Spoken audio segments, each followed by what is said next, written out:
নমস্কার বন্ধুরা, দিতির রান্নাঘর উইথ ব্লগ চ্যানেলে আপনাদের প্রত্যেককে স্বাগত। দেখুন, আজকে নিয়ে চলে এসেছি দুর্দান্ত সুন্দর একদম ডালের সাথে গরম গরম খাওয়ার জন্য মুচমুচে মোচার বড়া। মোচার চপ তো আমরা সবসময় বাড়িতে বানিয়ে খেয়ে থাকি, বা বড়াও অনেকেই বানান। তো এইভাবে একবার মোচার বড়া অবশ্যই বাড়িতে ট্রাই করে দেখুন। তো চলুন, সন্ধেবেলা চায়ের সাথে বলুন বা দুপুরে গরম ভাতের সাথে এইরকম গরম গরম মোচার বড়াটা আমি কিভাবে বানালাম চলুন ঝটপট দেখে নিই।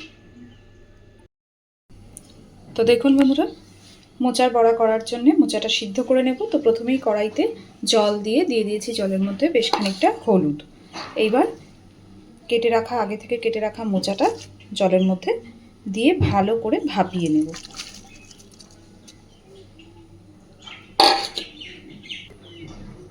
আমি কিন্তু মোচাটা ভাপানোর সময় কোনো রকম কোনো কোনো লবণের ব্যবহার করছি না। শুধুমাত্র একটু হলুদ জলে খুব ভালো করে মোচাটাকে আগে সিদ্ধ করে নেব।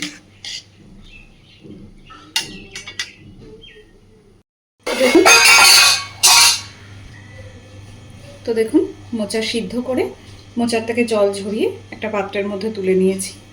আর এদিকে মিক্সির বাটির মধ্যে নিয়েছি খানিকটা মুসুর ডাল। এই মুসুর ডালটার মধ্যে এবার আমি দিয়ে দিচ্ছি কয়েকটা কাঁচা লঙ্কা আর কয়েক কোয়া রসুন দিয়ে এই সব কিছুকে একটা পেস্ট করে নেব। খুব বেশি মিহি পেস্ট করব না, মুসুর ডালটাতে একটু খিচ থাকবে, সেইভাবে এটাকে একটু পেস্ট করে নেব।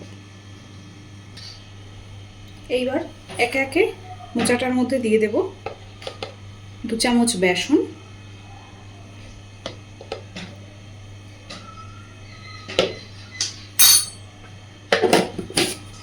আর দিচ্ছি 2 চামচ চালের গুঁড়ো,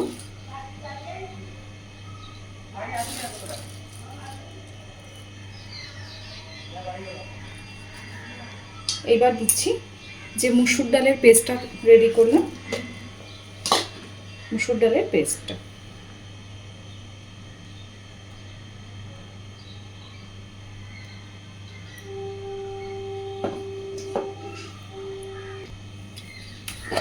দিচ্ছি খুব সামান্য পরিমাণে একটু জিরে গুঁড়ো, খুবই সামান্য পরিমাণে দিচ্ছি। এটা সম্পূর্ণ অপশনাল, আপনারা চাইলে নাও দিতে পারেন। দিয়ে দিচ্ছি পরিমাণ মতো লবণ,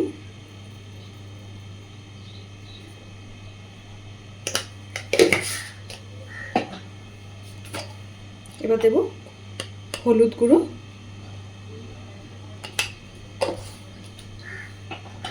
আর দিচ্ছি খানিকটা পেঁয়াজ কুচি।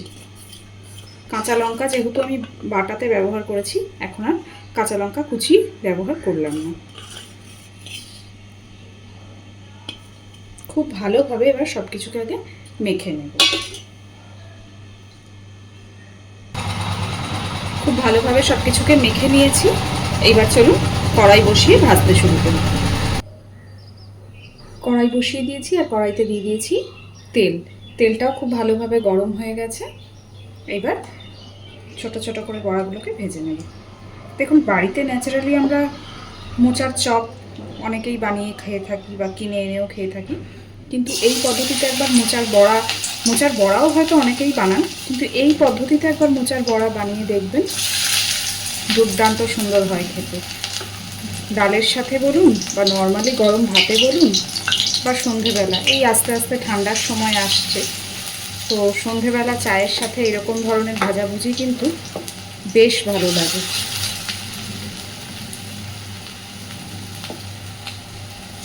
সবকটা বড়া এবার এইভাবে ভেজে নেব।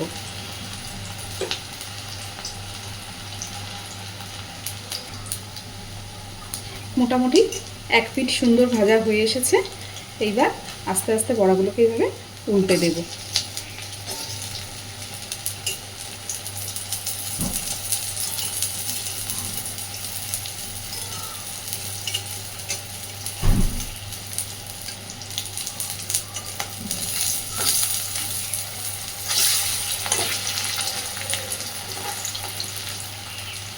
দেখুন কি সুন্দর একদম ক্রাঞ্চি ভাবে কিন্তু ভাজাগুলো হচ্ছে।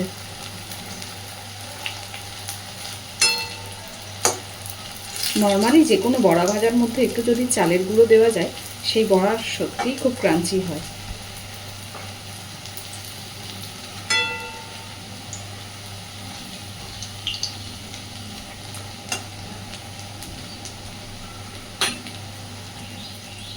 দু পিঠ সুন্দর ভাজা হয়ে গেছে। এইবার একদম তেল ছেঁকে বড়াগুলো তুলে নেব। আর এই একই পদ্ধতিতে আমি বাকি সমস্ত বড়াগুলোকেই ভেজে নেব। তো আজকের আমার এই মোচার বড়ার রেসিপিটা অবশ্যই এইভাবে বাড়িতে বানিয়ে দেখবেন। গরমকালে শীতকালে এইভাবে এরকম গরম গরম বড়া ভাজা খেতে কিন্তু অসাধারণ লাগে। আর কেমন লেগেছে আমাকে জানাতে ভুলবেন না। আর প্রতিদিনকার মতন আবারও বলছি, প্লিজ আমার চ্যানেলটাকে লাইক, শেয়ার এবং সাবস্ক্রাইব করে আমার পাশে থাকবেন। আর এতক্ষণ আমার সাথে থাকার জন্য আপনাদের সকলকে অসংখ্য ধন্যবাদ।